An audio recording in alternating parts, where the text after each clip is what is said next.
ভবানীপুর থেকে লেংড়ে লেংড়ে ওপারে গেছিল নদী পেরিয়ে। শুভেন্দুকে হারাবো, গদ্দার। আরে পৃথিবীর সবচেয়ে বড় গদ্দারের নাম হলো মমতা ব্যানার্জি।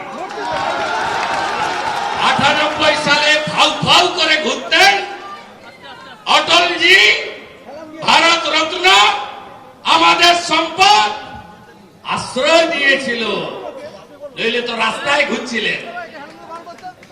অটলজির সঙ্গে বেইমানি, হসপিটালে শুয়েছিলেন, রাজীবজি এসে বললেন আপনাকে যুবনেত্রী করে দিলাম।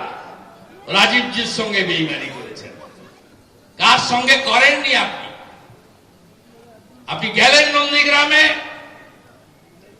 26% মুসলিম ভোট, 65,000। তাহলে আমি তো 65,000 দিয়ে শুরু করব, শুভেন্দু তো 0 থেকে শুরু করবে।